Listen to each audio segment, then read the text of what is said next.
राम कृष्ण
संगीत विशारद उद्धव महाराज से पूर्व मंत्री त्यांना साथ संगीत विशारद शिवाजी महाराज गायकवाड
संताचे पायी हा माझा विश्वास, सर्व भावी दास झालो त्यांचा, तेची माझे हित करीती सकळ, जेणे हा गोपाळ कृपा करी, भागलिया मज वाहतील कडे,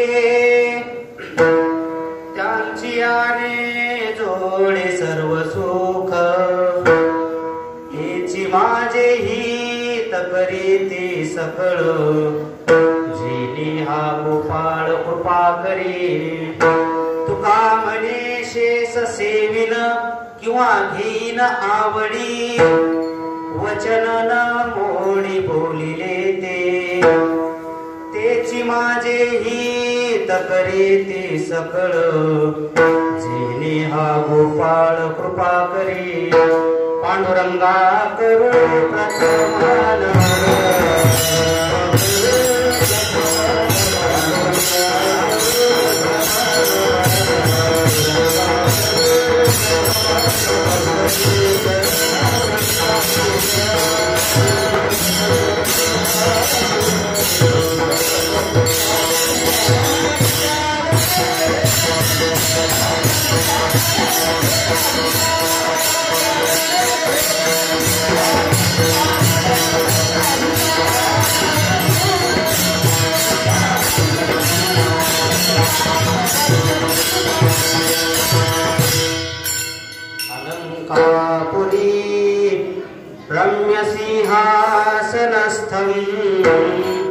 पदाम्बोजतेजस्फुरदिक्प्रदेशं विदिन्दादिदेवये सदा स्तूयमानं समाधिस्थमूर्तिं भजे ज्ञानदेव। ॐ नमो ज्ञानेश्वराय।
सच्चिदानन्दरूपाय विश्वोत्पत्त्यादिहेतवे तापत्रयविनाशाय श्रीकृष्णाय वयं नमः।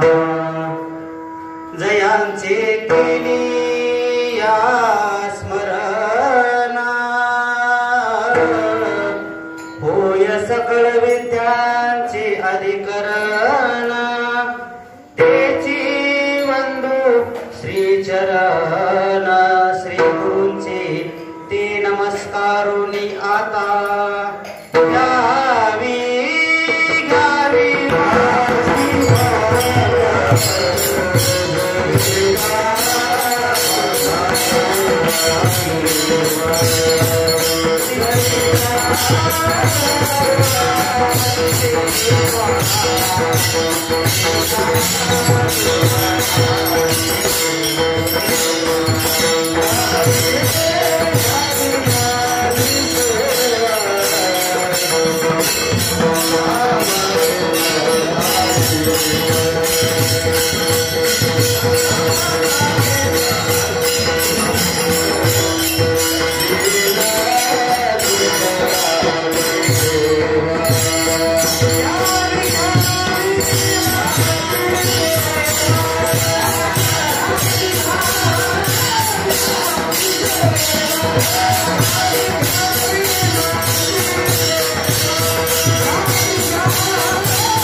संताचे पायी हा माझा विश्वास सर्व भावी दास झालो त्यांचा तेची माझे हित करीती सकळ जेने हा गोपाळ कृपा करी प्रस्तुत प्राप्त प्रसंग प्रसंगी प्राप्त स्थळी संप्राप्त सेवेसाठी निवडलेला अभंग यच्छ यावत भूतलावर जन्माला आलेल्या जडजीवांचा उद्धार करण्यासाठी आपला देह अखंड झिजवणारे विश्वमान्य विश्वभूषण विश्वाधिकार विश्वप्रिय श्रीमंत श्री ज्ञानेश प्रिय जगद्गुरु तुकोबाराय यांचा 4 चरणाचा संत पर प्रकरणातील अभंग असून बहुतेकांच्या परिचयाचा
कीर्तन सेवेला प्रारंभ करण्यापूर्वी थोडासा परिहार द्यायचा तो म्हणजे असा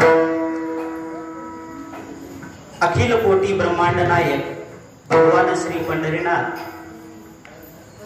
कैवल्य साम्राज्य चक्रवर्ती संत श्रेष्ठ ज्ञानोबाराय श्रीमंत श्री जगद्गुरु तुकोबाराय सद्गुरु मोतीराम महाराज गुरुवरी मारुती महाराज आदी करून सर्व साधू संतांच्या कृपा आशीर्वादाने ब्रह्मीभूत श्री संत मोतीराम महाराज यांच्या 57व्या पुण्यतिथी निमित्त चालू असलेला अखंड हरिनाम सप्ताह ज्ञानेश्वरी पारायण गाथा भजन प्रवचन तसेच रोज कीर्तन अन्नदान आणि ज्ञानदान आणि या नाम सप्ताहातील आजची 7व्या दिवसाची कीर्तन रूपी सेवा भगवान श्री पंढरीनाथाच्या चरणी माऊली ज्ञानोबाराय यांच्या चरणी तसेच ब्रह्मीभूत मोतीराम महाराजांच्या चरणी समर्पित करण्याचं भाग्य माझ्यासारख्या एका छोट्या बालकाकडे आलेलं आहे। इथे येण्याचा योग ज्यांच्यामुळे आला माझ्या पितृतुल्य असणारे आपल्या या संस्थांचे सर्वा मंचप्रावजी पोळमामा यांनी मला निमंत्रण दिलं म्हणण्यापेक्षा की म्हणले तुला ही सेवा करायची म्हणलं ठीक आहे काय नाही मामा हरकत नाही पण मी म्हणलं मी नवीन आहे मी एक सेवक माणूस आहे मी काय बोलणार नाही ना म्हणले तुम्हाला जसं येईल तसं बोला आणि मी हट्ट केला मी आलो हट्ट कोणाजवळ करणार माणूस आईजवळच करणार ना चुकलं तरी आई म्हणणार नाही नाही तू छान बोलायलास समजून सांगणारच ना। तसेच आज या कीर्तन सेवेसाठी महाराष्ट्रात सुप्रसिद्ध असणारे रती महारथी गुणीजन मंडळी माझ्यावर बंधुतुल्य प्रेम करणारे आमचे उद्धव बुवा पोळू गुरुजी म्हणजे त्यांना द्यावा तितक्या पदव्या कमी संगीत अलंकार म्हणावं का संगीत विशारद म्हणावं का संगीताचार्य खूप मोठे गायक। तसेच शिवाजी बुवा त्यांची 10 वर्षापूर्वी मी चाल ऐकली होती रूपपाहतालुचीने विना दिला होता महाराज सगळ्यामध्ये अधिक मासामध्ये कार्यक्रम झाला होता 2012ला ती चाल माझ्या आणखी ध्यानात आहे कीर्तन झालं मी तुम्हाला सांगेनच। तसेच रामायणाचार्य स्वतः कथाकार आहेत कीर्तनकार आहेत पण टाळ घेऊन उभा टाकते कारण आपल्या लहान भावाचं कौतुक बघायला। तसेच आमचे माऊली महाराज रायवाडीकर प्रतिढोक महाराज वैजनाथ महाराज थोरात तसेच माझ्यावर मोठ्या भावाप्रमाणे प्रेम करणारे विठ्ठल बाबा. मला काही जरी मार्गदर्शन लागलं तर मी बाबाला फोन निम्या रात्री करत असतो. बाबाचं खूप, मी जेव्हा लहानपणापासून माझ्यावर खूप प्रेम आहे. बाबा तसेच आमच्या परिसराचं वैभव बरं हे. लहान मूर्ती नाही, माणिक महाराज मोरे. आज माणिक महाराज मोरे प्रथम वाजवायला कुठं? जामला. पायाने गेलेला आहे मी. ITI शिकायला होतो. 4 मृदंग असायचे, 1 असायचे सुभाष महाराज पांचाळी, पुन्हा बिडवे महाराज, तुकाराम महाराज बिडवे. हे मोठमोठाले. पण हे काय केले परिसरामध्ये? आपला परिसरच असा आहे की स्टेज द्यायचं. आपलं लेकरू आहे ना, त्याला स्टेज द्यायचं, त्याला मोठेपणा द्यायचा. मग तसं माणूस होत होत होत होत राहते. तसे आमचे गुंडेगावकर महाराज,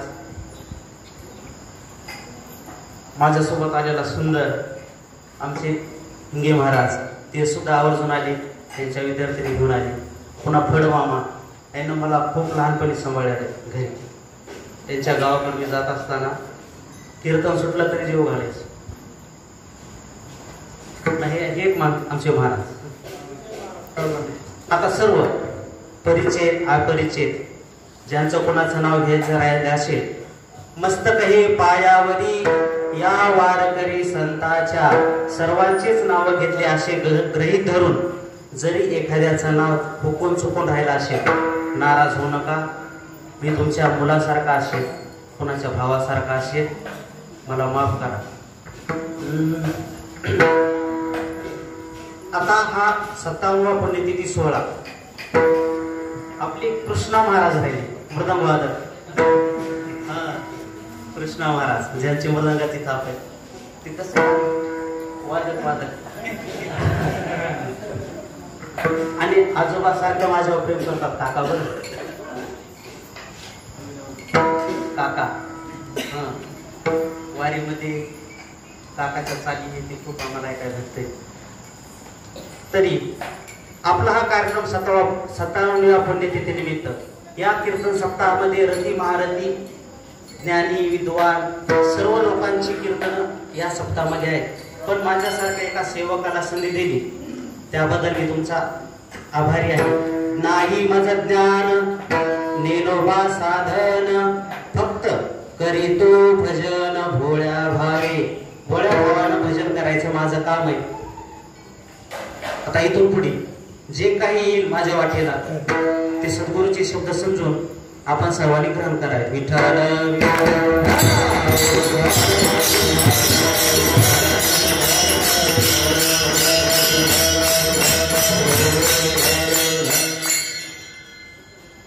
प्रपंच असो की परमार्थ, या दोन्ही क्षेत्रामध्ये विश्वासाची नितांत गरज आहे. श्रद्धा आणि विश्वास हे शब्द दोन्ही जरी सारखे असले तरी याच्यामध्ये खूप काही अंतर आहे. शब्द दिसाय जरी सारखे असले तरी एका शब्दाचे अनेक अर्थ निघतात. जसं लडका म्हणजे मुलगा, बेटा म्हणजे मुलगा, पुत्र म्हणजे मुलगा. पिताजी बटवाड़े करे उसमें खुश रहता हो बेटा, बटवाड़े में खुश रहता हो बेटा. बटवाड़े के बाद भी पिता को लड़के म्हणजे भांडून भांडून ज्यादा स्टेट मांगता वो लड़का, और पिताजी को कोई कहता है कि पिताजी आपकी पूरी जायदाद जिसको देना है उसको दे दो, मला तो फक्त तुम्ही पाहिजे पिताश्री. उसे कहते हे पुत्र विठाला.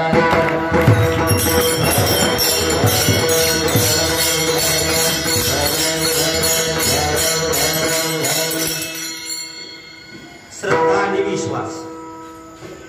श्रद्धा स्त्रीलिंगी आहे, विश्वास हा पुल्लिंगी आहे. म्हणजे त्याच्यातला फरक सांगायला. श्रद्धा आंधळी असू शकते, विश्वास हा जागृत आहे. जन्म श्रद्धेचा आहे, अजन्म असतो तो विश्वास. जसं की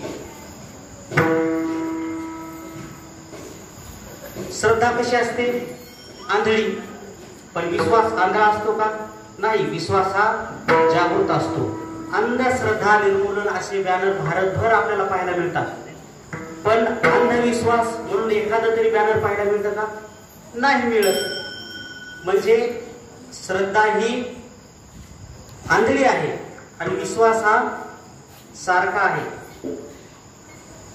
वर्षा काळी सरिता पडो लागे पंडुसुता तैसी नीच नवी भजता श्रद्धा दिशी. पण शरद काळू लागे आणि सरिता ओहोटू लागे. म्हणजे ओहोटी आणि भरती ही काय असते? सारखी ढळणारी असे. तशी श्रद्धा ही सारखी कमी जास्त प्रमाणात होत असते. आता एखाद्या गुरुचे गुण कळाले की म्हणजे काय होतं की श्रद्धा वाढत जाते. पण त्याच गुरुचे जर दोष कळाले की मग श्रद्धा उतरत जाते. याला काय म्हणायचं? श्रद्धेमध्ये काय आहे? चढ उतार, भरती आणि ओहोटी आहे. पण विश्वास हा सारखा आहे.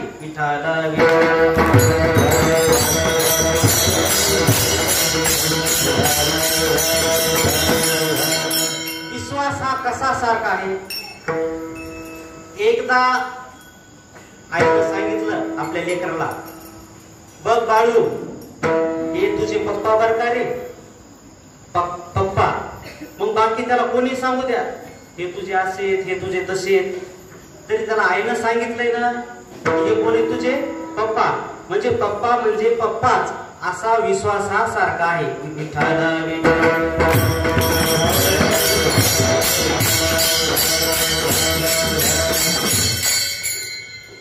म्हणजे मी तुम्हाला सांगितलं, प्रपंचात जसा विश्वास पाहिजे तसा परमार्थात सुद्धा पाहिजे.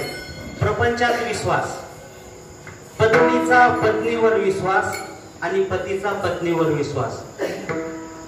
पती रोज पत्नीच्या हातचं 2 टाइम 3 टाइम जसा जसा आहार असेल तसा तशा पद्धतीने जेवण करतो. कशामुळं?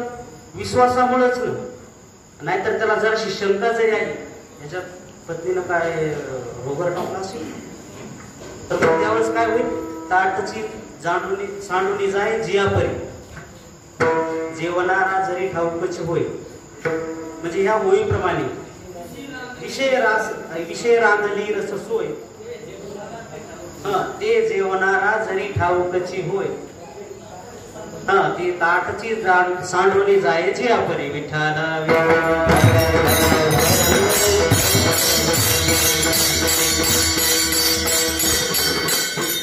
विश्वास सांगाल तुम्हाला. आता एखाद्या मालकाची कंपनी पुण्यात आहे, पण ते मालक राहतो मुंबईला. पण त्यानं इथं कोणीतरी मुनिमजीव ठेवलेलाच असतो. म्हणजे त्या मुनिमजीवर किंवा त्या मॅनेजरवर ती कंपनी काय होते? कंपनी चालते. म्हणजे हे कशामुळं चालतं? विश्वासामुळं. विठाला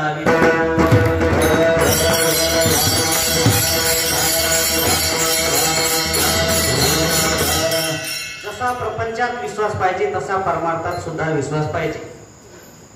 हे एका साधकाला सर्वनाम कळालं. मग साधकाला वाटलं की आपल्याला कोण सांगेल. मग तो साधक गेला देवळात. आता आपला टाइम लवकरच होत आला.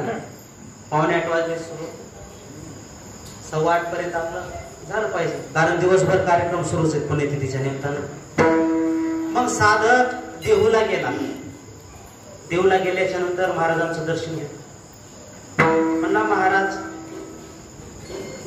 मला परमार्थ करायचा आणि परमार्थामध्ये विश्वासाचे निक्रांत गरज.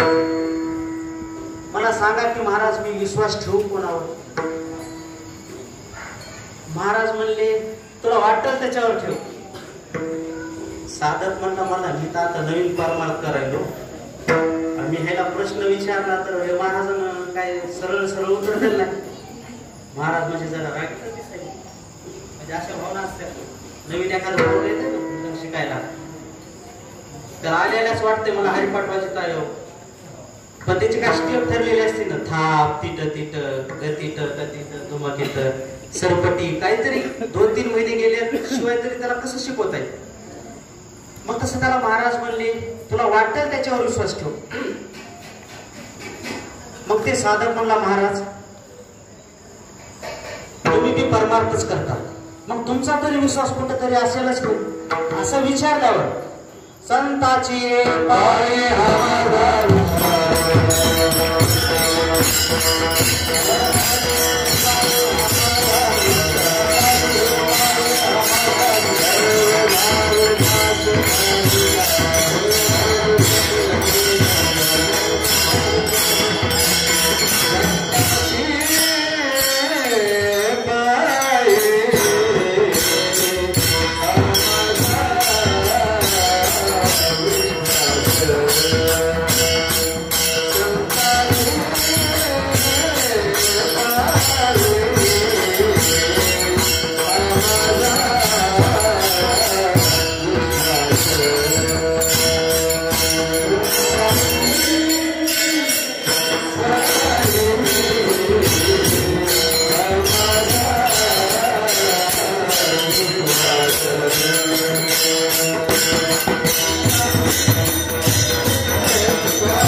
साधकाला महाराज म्हणले संताची पायी हा माझा विश्वास सर्व भावी दास झालो त्यांचा साधक म्हणला महाराज हे कसं शक्य तुम्ही संत आणि तुमचा विश्वास आहे संतावर महाराज म्हणले तू जरा जास्त चिकित्सक दिसतो रे मग तसं म्हणल्याच्या नंतर महाराज म्हणले तुला सांगूच का हो महाराज सांगा अरे माझाच विश्वास संतावर असेल विश्वास असेल हे नवल नाही माणसाचा विश्वास संतावर असेल हे सुद्धा विशेष नाही राक्षसांचा सुद्धा विश्वास संतावर आहे म्हणला राक्षसांचा सुद्धा विश्वास याला काही आधार देतो म्हणजे रामायणामधला त्याला एक पुरावा दिला मंडोदरीला स्वप्न पडलं आता हे स्वप्न म्हणजे स्वप्न तुम्हाला आम्हाला कोणाला पण पडतं स्वप्न हे साहजिकच आहे पण डाव्या भागात आपल्या पुरीदत्त नावाची नाडी आहे त्या ठिकाणी काही क्षण स्वप्न पडतं पण आपल्याला असं वाटतं की नाही आपल्याला रात्रभर आपण स्वप्नामध्येच होतो म्हणजे उठल्याच्या नंतर आपल्याला असं जाणवतं की नाही आपल्याला रात्रभर स्वप्न होतं पण तसं नसतं काही क्षण स्वप्न पडतं तसं शास्त्रामध्ये सुद्धा स्वप्नाचे काही पुरावे आलेले आहेत विश्वमाऊली ज्ञानोबा यांचा एक दृष्टांत नाथ महाराजांना स्वप्नात पडला अजान वृक्षाची मुळी कंठासी लागली योनी अलंकापुरी काढा ऐसे स्वप्न होता आलो अलंकापुरी तो नंदी माझारी देखिले द्वार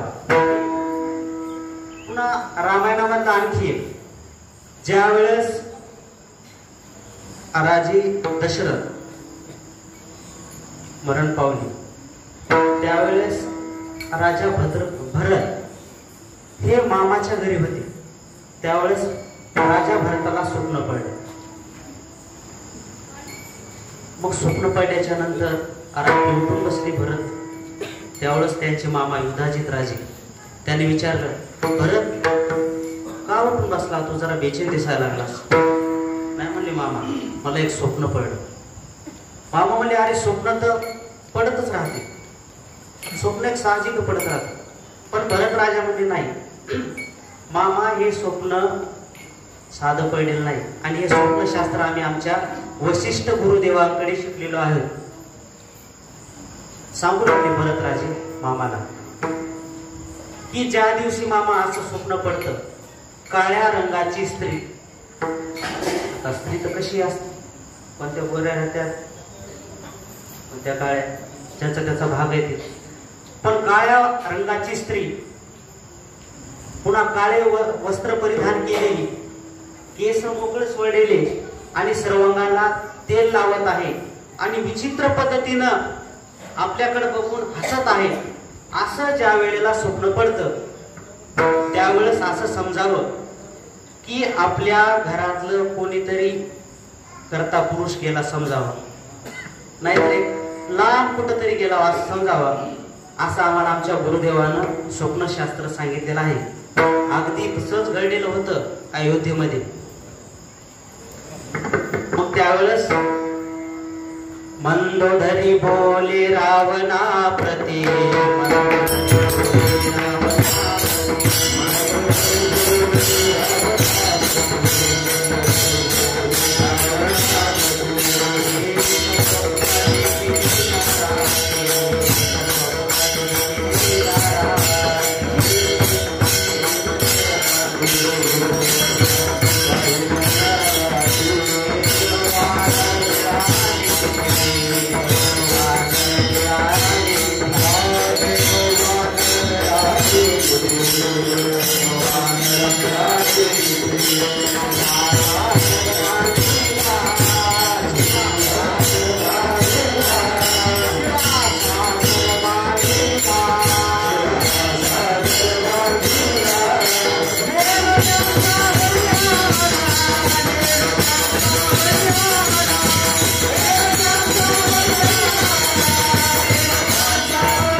रावणाला स्वप्न सांभाळले.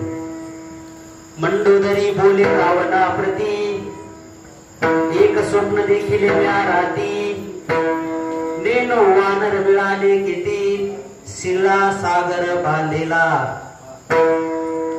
सांगू लागली की हे महाराज, मी स्वप्नामध्ये असंख्य वानर आपल्या लंकेमध्ये येत आहेत असं बघितलं. रावण म्हणला, वानर येऊ दे म्हणले, तेवढंच आपल्याला खायला होते. नाही म्हणले, पुढचं ऐका ना म्हणले, तुम्ही पुढचं ऐकच नसतं म्हणले, सांग. नाही म्हणले, त्यांच्या सोबत नेनो त्यांचा बळीया आला, म्हणजे त्यांचा प्रमुख म्हणजे प्रभू रामचंद्र सुद्धा यायले सोबत. बरं म्हणला, एवढंच बघितलं का म्हणलं? नाही ना, आणखी खूप काय बघितलं. रणी पडला कुंभकर्ण वीर, जो तुमचा सखा सोदर, निद्रा करी क्षणमास. तुमचा बलवान असणारा कुंभकर्ण ते रक्ताच्या थारोळ्यात पडण्याला पाहितला नाही. असं कोण सांगू लागली? मंदोदरी सांगू लागली. बरं म्हणले, मग सांग तुझा विचार काय नेमका सांग. रिघाल्या श्रीरामा शरण, मंदोदरी सांगायली, तुम्ही काय करा, श्रीरामाला शरण जा. रिघाल्या श्रीरामा शरण, तुमचाही सकळ कुळाचे उद्धरण, तुमचाही वाचेल प्राण, कुंभकर्ण जगेल. काय होईल महाराज, तुम्ही तर वाचता, तुमचा भाऊ सुद्धा जगेल आणि आपल्या कुळाचं काय होईल, उद्धार होईल. म्हणून तुम्ही श्रीरामाला शरण जा. मंदोदरी 33 कोटी देवतांनी बंदी खाण्यात ठेवणारा मी रावण आणि त्या राजा दशरथाच्या पुत्राला शरण जाऊ नाही म्हणले. शरण जाणार नाही म्हणले महाराज, तुम्ही शरण जायला पाहिजे. बरं म्हणले शरण जा. चल म्हणले मी तुला एकांतामध्ये सांगतो. हे बघ म्हणली मंदोदरी, शरण जा तूच म्हणतेस असं काय नाही. ऐसाची सांगे कुंभकर्ण, ऐसाची सांगे विभीषण, ऐसेची सांगती बहुसाल जन, अनरिगा शरण तू मनसी. मला तुझ्या अगोदर माझा कुंभकर्ण सुद्धा म्हणला काय की दादा तुम्ही कोणाला शरण जा, कुंभकर्णाला शरण जा. तरी मी त्याचं ऐकलं नाही. माझा सत्पुरुष विभीषण तो सुद्धा म्हणला की तुम्ही शरण जा, मी त्यांचं सुद्धा ऐकलं नाही. अशी मला कित्येक जण म्हणले, तरी मी शरण गेलो नाही. का गेलो नाही? परी मी का ना ऐके आपण ये अर्थची कारण. ह्याला एक कारण आहे बघ म्हणले. मी एकदा जंगलामध्ये असा फिरत फिरत जाऊ लागलो. तिथं मला नारद महर्षींची भेट झाली. नारायण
असं वाटायला आज फक्त मृदंग ऐकाव आणि चालीच ऐकाव. इतकं गोड. एकदा टाळ्या होऊन जाऊ द्या. मी माझं भाग्य समजतो की मला पहिली सेवा आता माझं श्रद्धास्थानच महाराजांच्या दरबारामध्ये आणि माऊली ज्ञानोबा रायांच्या सानिध्यामध्ये माझं पहिलंच कीर्तन आहे. बरं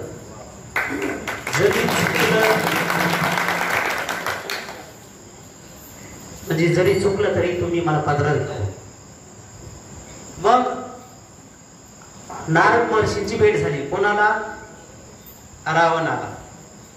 मग रावण म्हणला नारदजी मला श्रीरामाची भेट होईल का हो? नारदजी म्हणले हो होईल ना भेट.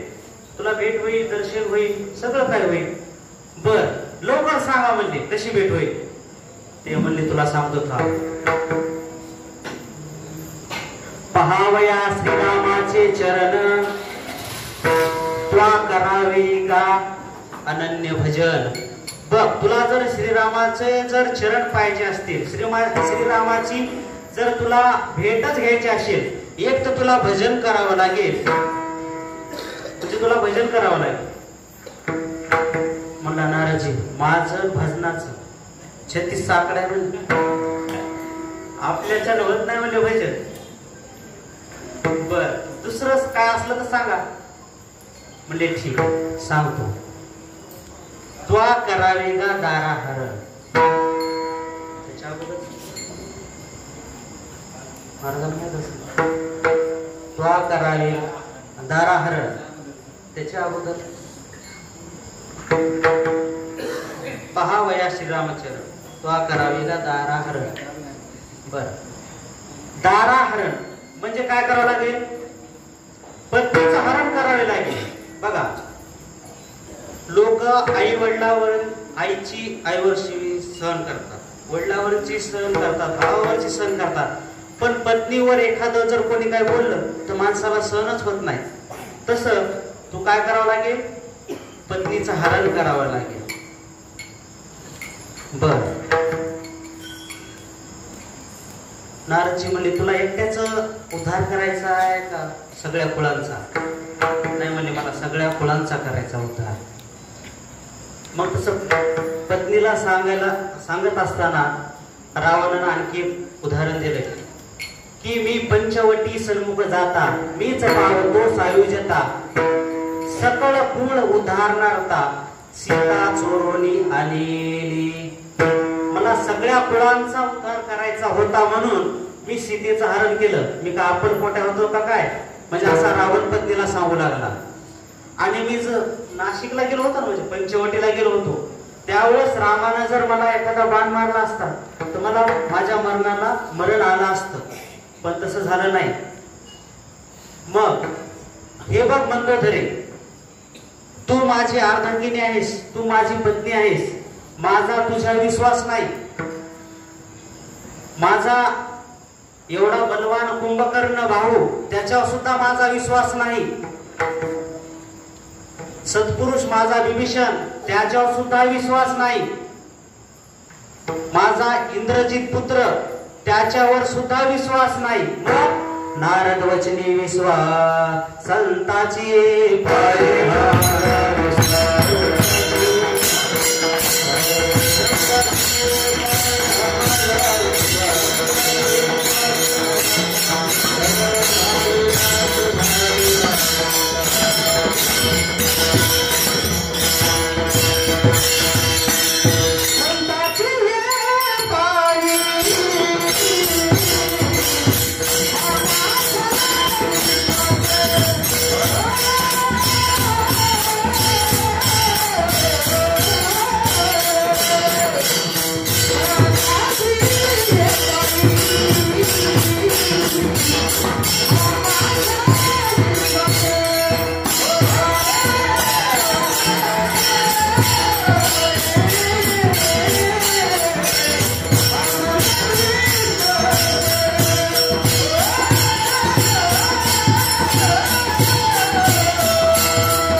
संताची पायी हा माझा विश्वास सर्व भावी दास झालो त्यांचा. बाकी कुठेही विश्वास ठेवा, स्वतःचे पाय सोडून जर बाकी कुठे जरी विश्वास ठेवला आपण तर विश्वासघातच होणार आहे. लावणी मोह संसारी गोविती अंतकाळी होती पाठमोरी.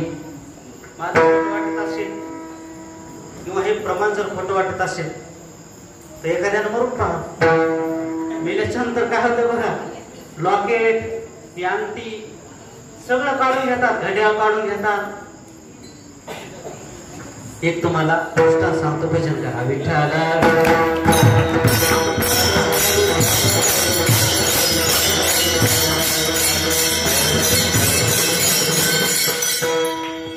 एक असंच म्हातारं मेलं. मग मेल्याच्या नंतर त्या म्हाताऱ्याच्या कानामध्ये एक बिगबाळी होती. पहिलं जुन्या माणसाला असायच्या बिगबाळ्या, इथं कानामध्ये असायच्या नथनीसारखी. आता एक स्टाईल निघाली समजा बिगबाळी घालायली, पण म्हातारा मोस तर घालीत नाही बिगबाळी. लग्न होईपर्यंत घालते, म्हणजे जमेपर्यंत, पुन्हा नाही ठेवी. तसा आहे पूर्वीचा दृष्टांत आहे. एका म्हाताऱ्याच्या कानामध्ये बिगबाळी होती. मग ते म्हातारा मेलं. म्हातारा मेल्याच्या नंतर त्याच्या म्हातारीला म्हणजे त्याच्या पत्नीला असा प्रश्न पडला, म्हातारा तर गेला होता पण त्यांच्या कानामध्ये बिगबाळी तशीच आहे. आता काढायची तर खरं 5 ग्रामाची ती. आता सोनं काय भाव सुरू आहे, 5,000 रुपये ग्राम, म्हणजे 5 ग्रामाची होती 25,000ची होती. आता माझ्यापेक्षा हिशोब तुम्हाला माहिती, मी तरी काही नवीन आहे. म्हणजे 5 5 25 25,000 म्हातारा तर गेला आता, पण 25,000 रुपये घेऊन मी चालले. महिला खूप हुशार असतात. आता म्हणजे जाऊन तर काढता येत नाही, कसं पाहुण्या रावण्यात कसं जावं, अशी लांबून बघू लागली, ती रडू लागली, बिगबाळीकडे बघू लागली. मग ती म्हणली आता काहीतरी नाटक करावं लागतं. मग ती म्हणली पायामध्ये बुटजोडा कसा शोभून दिसत होता आणि रडायला सुरुवात केली. पुन्हा जरा वरील वर्णन सुरू केलं. वाटणचं धोतर कसं शोभून दिसत होतं, कारण तिला इथपर्यंत यायचं होतं ना, बस स्टँड पर्यंत. मग पुन्हा जरा वरी आलं वर्णन, लिननचं शर्ट कसं शोभून दिसत होतं. पुन्हा थोडं वरी आली, माया आता काय नव्हती गळ्यात समजत, म्हणली गळ्यात लॉकेट कसं शोभून दिसत होतं. पुन्हा रडत रडत तिचं शेवटी कानापर्यंत आलं ना, आणि लोकांचं लक्ष सुद्धा ते कोणाकडे गेलं, त्या रडणाने म्हणजे जी बायको रडायली तिच्याकडे गेलंच होतं. मग पुन्हा ती शेवटी आणि लांब स्वरात म्हणाली, अजूनही तुमच्या कानात. मग गावातले 4-5 म्हातारे ट्रेन असतील, एखादं म्हातारा मेलं किंवा म्हातारी मेली, ते पाय कसे मोडावे, पण एखाद्याचे डोळे नाही मिटलेले असले, डोळे मिटवतात ते आले. आता बघण्यात आले समजा 4-5 जणांचं, त्याच्यामुळे माहिती. मग ते म्हातारे म्हणले, अहो पाटील पाटील, अहो ती बिगबाळी तशी चालली.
अंतकाळी होती पाठमोरी.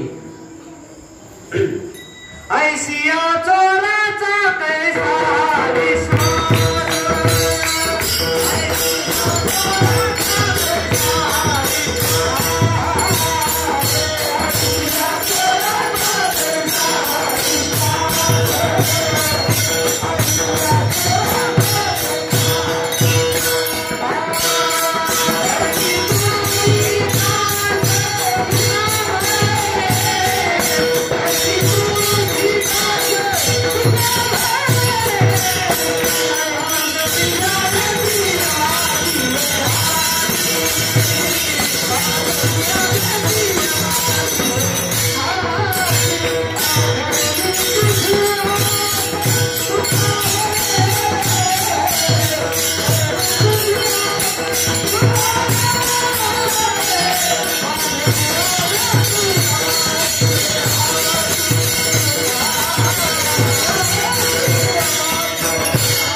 पूर्णच होणार आहे, विश्वासघात झाल्याशिवाय होणार नाही.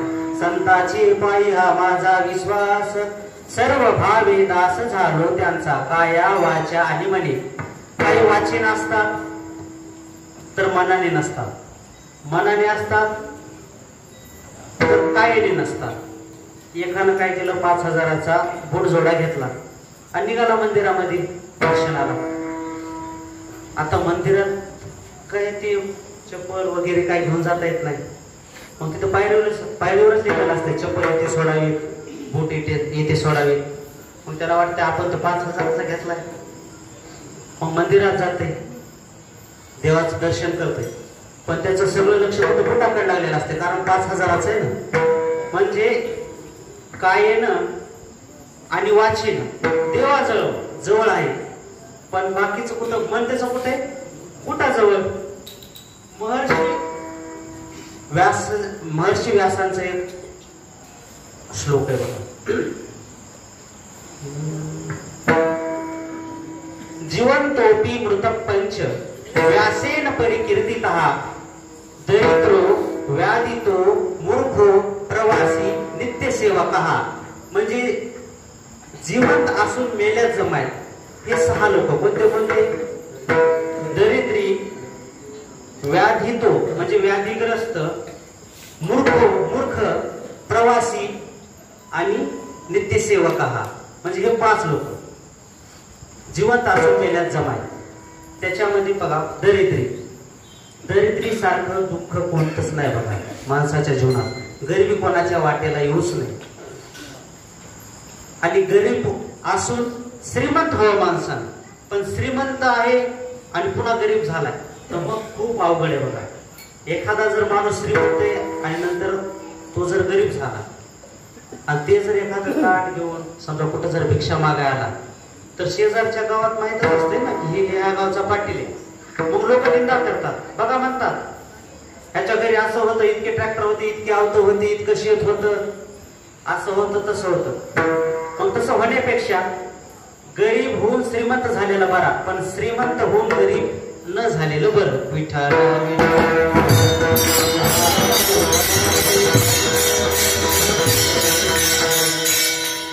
2 नंबर, व्याधीग्रस्त. कोणाच्याच वाट्याला व्याधी येऊ नये बघा, म्हणजे एखादा रोग येऊच नाही.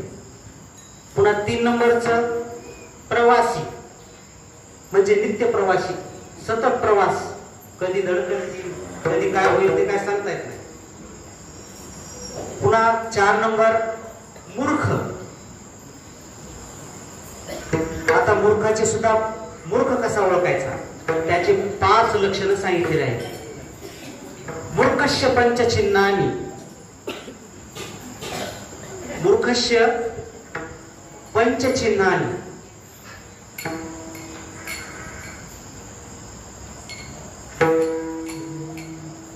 गर्वस, दुर्वचन, क्रोधस्य, दृढवादस्य, परवाक्येषु अनादरा. म्हणजे मूर्खाचे 5 लक्षण. त्याच्यामध्ये गर्व, अल्पविद्या जरी गर्व शिरोमणी, मजवणी ज्ञानी कोण जैसा. म्हणजे थोडं जरी आलं माणसाला तर ज्ञान प्राप्त, म्हणजे त्याला वाटतं मला किती चालेल. समजा कृष्णा महाराजांकडे एखादा विद्यार्थी शिकायला, सरपटी मात्रा 16 पर्यंतच गेला, किती गुरुलाच म्हणते नाही नाही, ती गुरुला जरा जमच ती धागे. आता समजा ट्रायल घेऊ आपण, धागे तिट्ट धागे तिट्ट धागे तिट्ट टाका टाका धुमकिट्ट धुमकिट्ट धुमकिट्ट टाका धुमकिट्ट टाका टाका धा धुमकिट्ट टाका टाका धा धुमकिट्ट टाका टाका धा. आता समजा ही सरपट्टी शिकवली, पण ते आलेलं असते 5-6 महिने. मग आता हे कृष्णा महाराजासारखीच समजा दुसऱ्या वादकानं वाजवली, ते म्हणते नाही त्या महाराजांना लय भारी वाजवली, आपल्या गुरुला काही जमत नाही. म्हणजे हे असे काही असतात. तसं आहे दृष्टांताला साप आणि विंचू. विंचवात उगाय सापापेक्षा एकच गुण, म्हणजे सापामध्ये 1000 पटीनं विषय आणि विंचवामध्ये कसं आहे एकच गुण.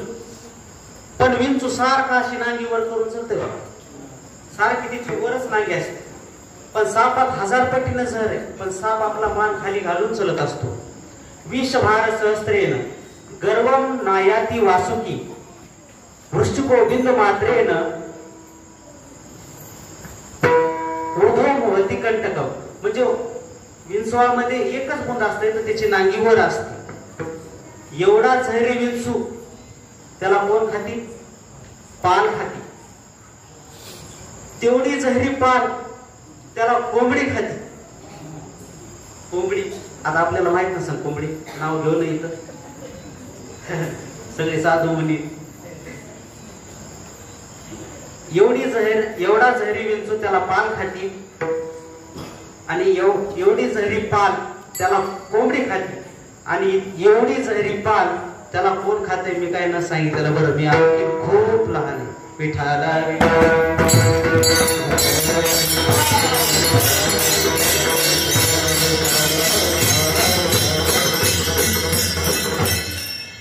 आपण मूर्ख ओळखायचे लक्षण सांगू लागलो. त्याच्यामधलं एक झालं गर्व. दृढ वादस्य म्हणजे विनाकारणचा वाद. एकदा काय झालं, 2 महिला एसटीनं ट्रेन मध्ये प्रवास करू लागल्या. प्रवास केल्याच्या नंतर काय, एक महिला इकडं होती आणि एक महिला ह्या साईडला होती.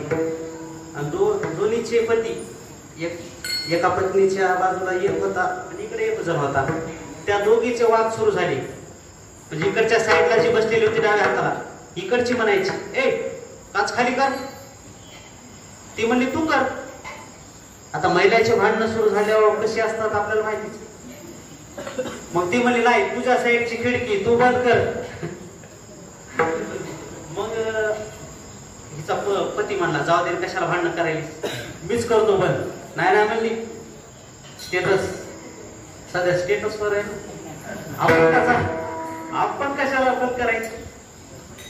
मग ते दोघीचे नवरे उठले आणि टीटीला बोलून म्हणले साहेब ती खिडकी तुम्ही बंद करा. म्हणला खिडकी बंद करायचं काय बी होईल. म्हणला साहेब त्याला खिडकीच नाही. म्हणजे हे थोडं वादस्य विनाकारणचा वाद. विठाला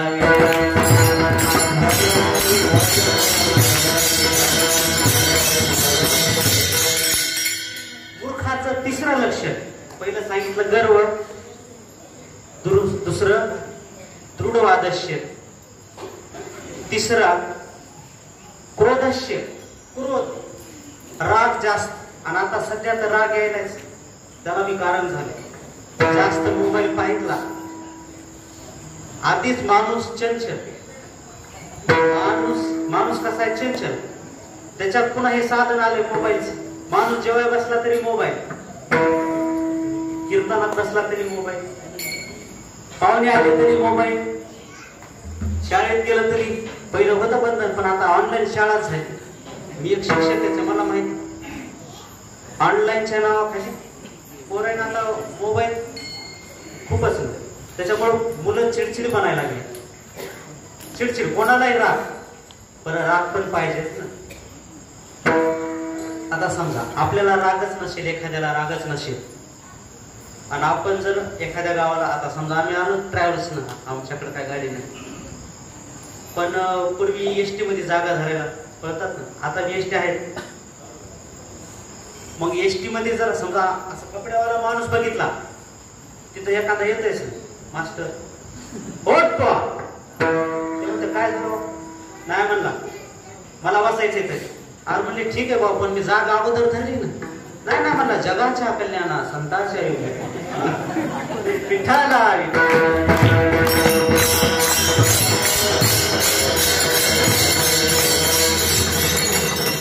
मग तिथं उठाव का आपण, उठू नाही ना. म्हणजे तिथं आपल्याला थोडा राग आला तर चालतंय, पण जास्त राग काय कामाचा नाही. समर्थ रामदास स्वामींचा एक श्लोक आहे बघा. अति कोपता कार्य जाते दयाला, अति नम्रता पात्र होते भीतीला. अति कार्य ते कोणतेही नसावे, प्रमाणामध्ये सर्व काही असावे. जय जय रघुवीर समर्थ विठाला.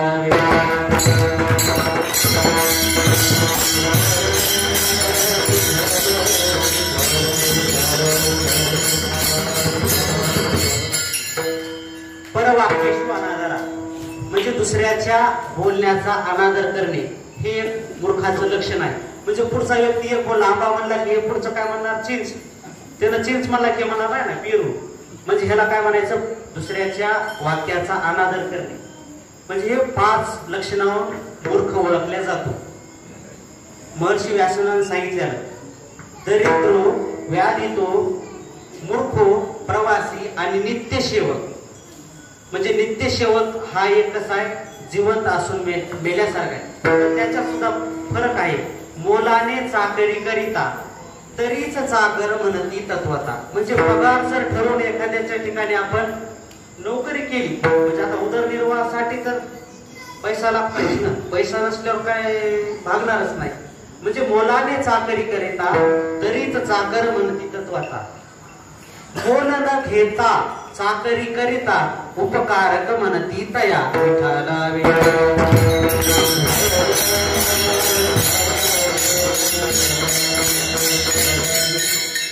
पण परमार्थातलं दास्यत्व आणि प्रपंचातलं दास्यत्व याच्यातला फरक आहे.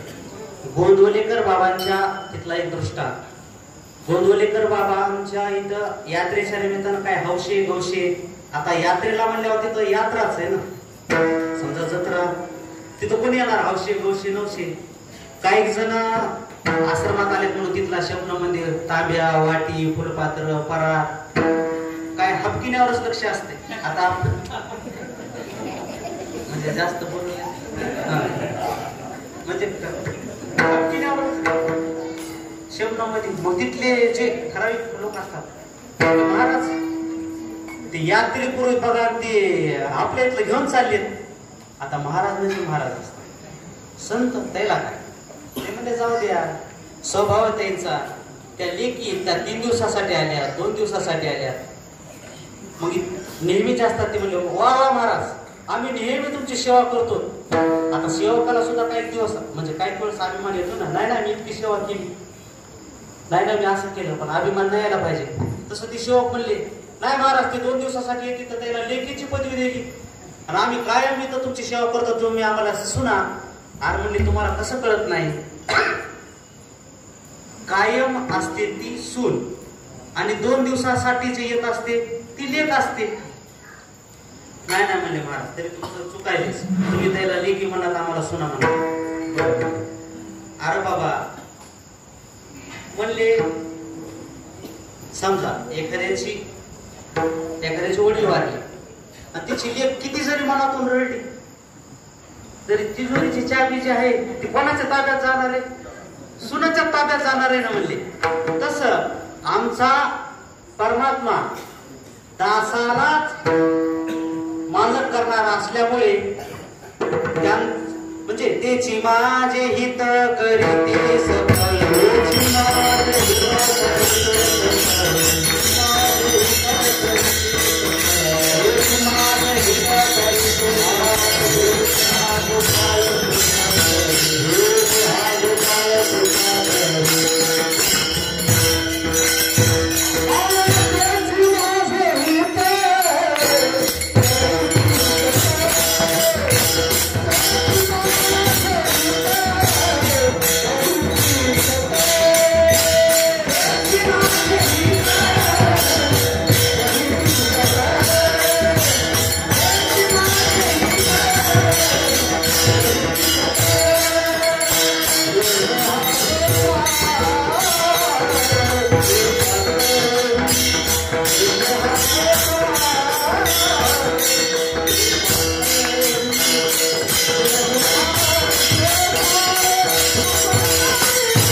सेवा करी.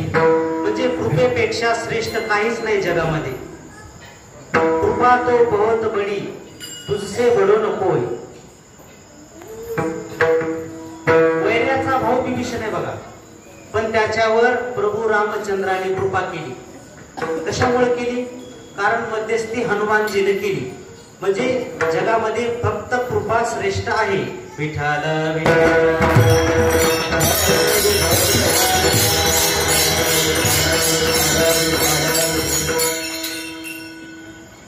बोलण्यासारखं खूप आहे, पण पावसानं बदबद पडावं उघडून जावं, उगाच झड लावू नये.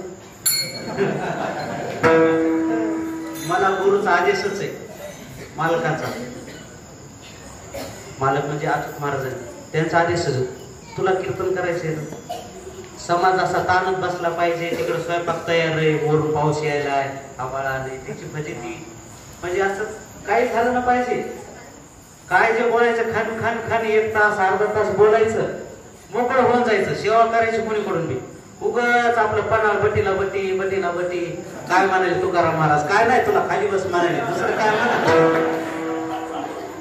हा तसं बोलण्यासारखं खूप आहे, पण आपला वेळ संपत आलेला आहे. आपला हा कार्यक्रम वर्णनातीत आहे. वर्णन करावं तितकं कमी. आपण जसा सद्भावनेनं कार्यक्रम करतात तसंच महाराजांनी बी आपल्याला भरभरून द्यावं, माऊलीनं सुद्धा पदरात घ्यावं. तुम्ही मला एवढ्या मोठ्या प्रेमानं तुमचं इतकं मोठं अंतःकरण करून मला सेवेची संधी दिली, याबद्दल मोतीराम महाराज संस्था तसेच सर्वा मंचक मामा पवन, विठ्ठल बाबा, काका, सर्व गायक वादक महाराज मंडळी, आता सगळ्याचे काही नाव घेणं शक्य नाही, सगळ्याचेच नाव घेतलेत असे गृहीत धरून. तरी बोलता बोलता एखादा जर शब्द वाकडा गेला असेल तर तो माझ्या बुद्धीचा दोष समजा, मला परत करा, मी सुधारण्याचा प्रयत्न करीन. अभी तो मैं बच्चा हूं, ज्युनियर केजी ला. अभी बोलता बोलता तुमच्या सगळ्यांच्या आशीर्वादानं, मालकांच्या आशीर्वादानं, महाराजांच्या आशीर्वादानं भरपूर काही सुधारणा होईल. एखादा जर शब्द चांगला वाटला असेल तर सद्गुरूंचा समजून ग्रहण करावा. नातर बालक बोगडा बोली, गावा कुणाली चुका पावली, ते चोज करुणी माऊली देवी. वेळे वाकुडे लेकुराचे बोल करती नवल माय बाप, करविली तैसी केली कटकट, वाकडी का नीट देव जाणे. पायाच्या प्रसादे काही बोलिलो विनोदे, मज क्षमा करणे संती, नवी अंगभूत युक्ती. नवे उपदेश तुमचो बडबडिलो शेष, तुमचे कृपेचे पोषणे जन्मोजन्मी तो.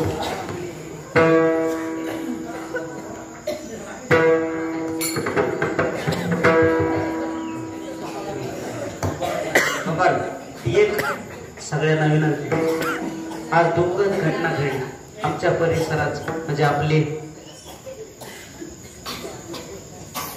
जे मराठवाड्याची आमची कुरवरे मारुती महाराज म्हणजे मोठे महाराज यांचे सुपुत्र सखारामजी मोरे महाराज, दादा, आम्ही सगळे त्यांना दादा म्हणायचो. आज सकाळी बघा संत परंपरेतलं कसं असते. आज सकाळी दादाचा नियमच होता, सकाळी दादा 5 ला उठते, तसे तर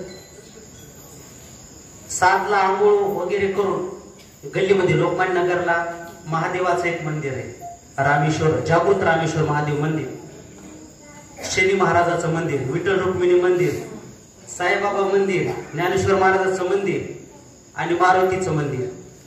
6 देवाचं दर्शन दादाने घेतल्याशिवाय दादा पाणी सुद्धा पित नव्हते. हे मी बघितलेले 15 वर्षाच्या काळात. तसं दादाचा रोज नित्य देव. दादा सकाळी आंघोळ केली, मी कालच बोलून आलो दादा, काल दुपारीच मला इकडे यायचं म्हणून महाराजांकडे, म्हणजे महाराजाला विचारल्याशिवाय मी कुठं जात नाही. मी काल दादा सोबत चहा पाणी झालं, मला चहाचा नाद, करा काय नसला चहा. चहा पिला काल. पण आज सकाळी दादांचं जे नित्यनेम होता, शेवटचं दर्शन घ्यायचे मारुतीचं. सगळे म्हणजे आता काकाला माहिती, बाबाला माहिती, बाबाला कृष्णा महाराजाला माहिती, उद्धव गुरुजीला माहिती. मग तिथं पारायण सुरू, मोतीराम महाराजांच्या पुण्यतिथी निमित्त आणि आपली गोकुळाष्टमी निमित्त पारायण सुरू, ज्ञानेश्वरीची पारायण. दादा तिथं बसले ज्ञानेश्वरीला खेटून, लावा म्हणले बुक्का, आज मोतीराम महाराजांची पुण्यतिथी आपली होती काय की बाबा. असंच बुक्का लावून दादा देव सोडले, हातपाय वाकडा नाही, काहीच नाही. काकाला फोटो दाखविला, म्हणजे त्यानं ते आज ब्रह्मलीन झाले बघा. दादा ब्रह्मलीन झाले म्हणजे अच्युत महाराजांचे वडील सखारामजी मोरे महाराज त्यांचं आज ब्रह्मलीन झाले ते. आणि ते विधी सगळ्या गोष्टी झाल्या. पण माझी 2 मिनिट दादाला श्रद्धांजली म्हणून रामकृष्ण हरी नाम जप करू आपण. ओम रामकृष्ण हरी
कोष्टी महाराज हे यूट्यूब चॅनल आजच सबस्क्राईब करा.